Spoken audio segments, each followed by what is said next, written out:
व्यक्ति अपने जीवन में ज्यादा उत्तरोत्तर तरक्की करता है, वृद्धि को प्राप्त करता है, उस व्यक्ति को अपने जीवन में शत्रुओं का निर्माण नहीं करना पड़ता, उसके शत्रु स्वयमेव निर्मित हो जाते हैं। आप आगे बढ़ो, भले किसी का अपकर्ष ना करो, भले किसी के नीचे गिरा करके मत उठो, पर यदि आप उठ रहे हो, आगे बढ़ रहे हो, तो आपकी टांग खींचने वाले लोग अपने आप आ जाएंगे। इन्हें शास्त्रों में ईर्ष्यालु कहा गया है। आप अपने जीवन में वृद्धि करो, आगे बढ़ो, तो आपकी बुराई अपने आप समाज में प्रारंभ हो जाएगी। और अच्छा भी है, ठीक है, कम से कम सामने वाले को कोई कार्य तो मिलता है कि कम से कम निंदा करेगा, ईर्ष्या करेगा। पर बंधुओं, 6 प्रकार के व्यक्ति कदाचित सुखी नहीं रहते। कौन कौन से? नीति कहती है कि ईर्षी घृणीत संतुष्टो, क्रोधनो नित्य संकितः, परिभाग्योपजीवी च षडे तद्दुख भागिनः। ईर्षा करने वाला, घृणा करने वाला, असंतुष्ट, क्रोध करने वाला, अनायास क्रोध करने वाला, ईर्षी घृणित संतुष्ट, क्रोधनो नित्य संकिता, नित्य शंका करने वाला, और परिभाग्योपजीवी चा, दूसरे के भाग्य पर अपना जीवन चलाने वाला। ऐसे व्यक्ति 6 प्रकार के बताए गए हैं, वह कदाचित सुखी नहीं रहते। परमात्मा से भी ईर्ष्या करने वालों का कोई अभाव नहीं है। भगवान का प्रथम विवाह हुआ, मंगल परिणय हुआ, तो प्रथम पुत्र की प्राप्ति हुई। किस रूप में? प्रद्युम्न के रूप में। प्रद्युम्न किसे कहेंगे?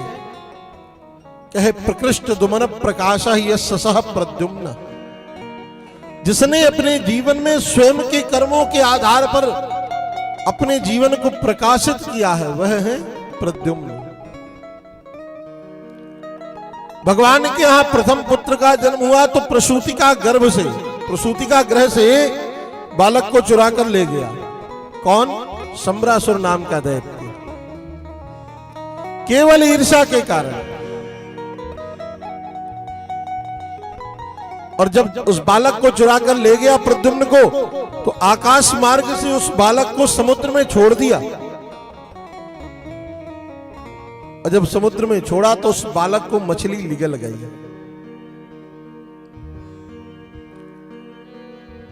मछुआरों ने मछली पकड़ करके और शंबरासुर के यहां ही भेज दी, भोजन के लिए, व्यंजन के लिए। शंबरासुर के यहां भोजन बनाने का कार्य करती है विद्यावती। जब उस मछली के 2 भाग किए गए तो मछली के उदर से बालक प्राप्त हुआ। विद्यावती उस बालक को लिए खड़ी है। तभी संत नारद आए और संत नारद ने आकर विद्यावती के कान में कहा, देवी जी, आपकी गोद में जो बालक है ना, वो आपका ही पति है। विद्यावती ने कहा, मेरा पति? बोले हाँ। अरे पूर्व में कामदेव को जलाकर भगवान शिव ने भस्म कर दिया था। गोस्वामी जी कहते हैं ना मानस में, अरे जब सेवती शर नयन उगारा, जब सेवती शर नयन उगारा, जब सेवती शर नयन उघारा, जब सेवती शर नयन उघारा, निरखत काम भयो जरि छारा, निरखत काम भयो जरि छारा, निरखत काम भयो जरि छारा, निरखत काम भयो जय छारा। तो जब भगवान शिव ने काम को जलाकर भस्म कर दिया तो काम की पत्नी रति रुदन करने लगी, रोने लगी। तब भगवान शिव को करुणा आई। भगवान शंकर ने कहा चिंता मत करो, तुम्हें तुम्हारा पति अब द्वापर में मिलेगा सदैव। विद्यावती साक्षात रति हैं और प्रद्युम्न जी साक्षात कामदेव हैं। जब प्रद्युम्न जी बड़े हुए तो बड़े होकर के शंबरासुर का वध करके विद्यावती अपनी पत्नी को लेकर द्वारिका वापस आ गए। सुखदेव महाप्रभु राजा परीक्षित को कथा श्रवण कराते हुए कहते हैं राजन, भगवान के अनेकानेक विवाह हुए।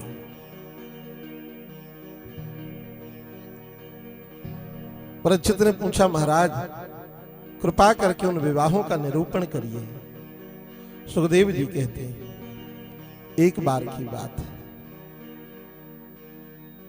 कि द्वारिका में एक राजा हैं जिन राजा का नाम है सत्राजित। इन सत्राजित राजा की बिटिया है जिसका नाम है सत्यभामा। ये सत्राजित राजा के पास एक मणि है। उस मणि का वैशिष्ट्य यह है कि 8 भार सोना नित्य वह मणि प्रदान करती है। 8 बार सोना बना देती। मणि को लोहे से स्पर्श करा दो तो स्वर्ण में परिणित हो जाती है। लोहा स्वर्ण में परिणित हो जाता है। उस सोने को प्रदान करने वाली मणि को जब द्वारिकाधीश ने देखा तो विचार किया कि सत्राजित तो कुल मिलाकर के 2.5 हैं, 2.5 लोग हैं, भाई पत्नी और ये और इनकी बिटिया।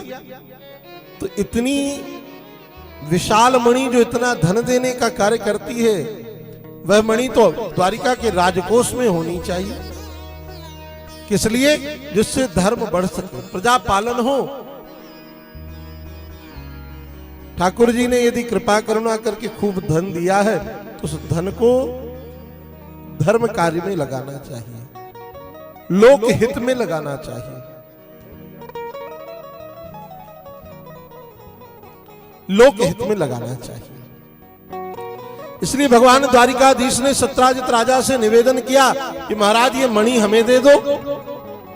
सत्राजित ने स्पष्ट मना कर दिया, बोले क्षमा करना द्वारिकाधीश, हम मणि ना दे पाएंगे। भगवान को बुरा भी नहीं लगा। भगवान ने कहा आपकी वस्तु है, दो या ना दो, आपकी इच्छा। कुछ कालांतर में सत्राजित के भाई हैं जिनका नाम है प्रसेनजित। प्रसेनजित उस मणि को धारण करके आज जंगल में शिकार खेलने के लिए गए। और जब शिकार खेलने के लिए प्रसेनजित गए तो प्रसेनजित का युद्ध हुआ, घनघोर युद्ध। किनके संग? सिंह के संग। गए तो शिकार खेलने और खुद शिकार हो गए। सिंह ने मार दिया और वह मणि छीन ली। पर सिंह ज्यादा दूरी पर जा नहीं पाया। सिंह का युद्ध हुआ भालू के संग, जामवंत के संग। और जामवंत ने सिंह को मार करके वह मणि छीन ली और अपनी परम लाडली बिटिया जामवती को ले जाकर वह मणि दे दी। जामवती उस मणि से खेलने लगी। पर यहां जब राजा सत्राजित को पता चला कि हमारे भाई की हत्या हो गई और मणि है नहीं, तो सीधे सीधे शंका हो गई गोविंद पर। सीधे गोविंद पर लांछन लग गया, कलंक लग गया बिना किए का। सत्राजित ने विचार किया हो ना हो इस मणि को छीनने वाले ठाकुर जी, क्योंकि इन्होंने मुझसे मणि मांगी थी, मैंने मना कर दिया था मणि देने के लिए। अब भगवान के कानों तक जब यह सूचना पहुंची कि बिना किए का कलंक व्याप्त हो रहा तो भगवान बड़े दुखी हुए। और भगवान जब दुखी हुए तो भगवान ने अपने कुल पुरोहित गर्गाचार्य जी से कहा गुरुजी अनायास बिना किए का कलंक व्याप्त हो रहा है, क्यों? तो गर्गाचार्य जी ने कहा कन्हैया हो सकता है तुमने चौथ का चंद्रमा देख लिया है। भादव मास की चौथ का चंद्रमा नहीं देखना चाहिए। कलंक लगता है, ऐसा माना जाता है। अच्छा, याद हो कि आज भादों की चौथ है तो उस दिन जानबूझ करके चंद्रमा देखा जाएगा, और दिन चाहे भले ना देखो चंदा को। हमारे साथ तो कई बार ऐसा हुआ है। अभी न किए का कलंक भी लगा, पर हो गया, राम जी सब संभाले रहते हैं। प्रेम से बोलो राधे राधे। भगवान ने 2-4 सैनिकों को संग में लिया और कहा चलो जरा जंगल की ओर देख करके आते हैं। और जब जंगल की ओर गोविंद चले तो देखा जहां प्रसेनजित का शव पड़ा था वहां सिंह के पैरों के आश्रय, सिंह के पैरों के निशान को देखा। भगवान समझ गए कि काम तो सिंह ने किया है और लांछन हम पर थोड़ी दूरी तक चले, जहां जहां उन सिंहों के पैरों के निशान थे, जब वहां पहुंचे तो क्या देखा कि सिंह भी मरा पड़ा।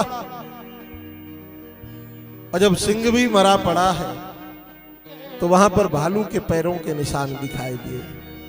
उन भालू के पैरों के निशान के आधार पर परमात्मा उस गुफा में पहुंच गए जहां जामवंत जी हैं। और ये जामवंत कौन से जामवंत है आपको पता है? ये वही जामवंत हैं जिन्होंने राम अवतार में राम जी की बड़ी सेवा करी। राम अवतार में भगवान ने सबको कुछ ना कुछ दिया और जामवंत से कहा कि जामवंत जी आप भी कुछ मांग लो। तो जामवंत जी ने कहा प्रभु, रावण की लंका में कोई योद्धा नहीं था हमारी टक्कर का कि हमसे 2-2 हाथ कर सके। सो आप यदि देना चाहते हो तो हमारे संग 2-2 हाथ कर लो, थोड़ा थोड़ा युद्ध हो जाए हमारा आपका। भगवान राम ने कहा था कि इस काल में तो हम मर्यादित हैं। राम अवतार में भगवान मर्यादा का रूप धारण करके आए हैं, पर द्वापर काल में आपकी यह मनोअभिलाषा हम परिपूर्ण करेंगे, आप चिंता मत करो। आज जब उस गुफा में गए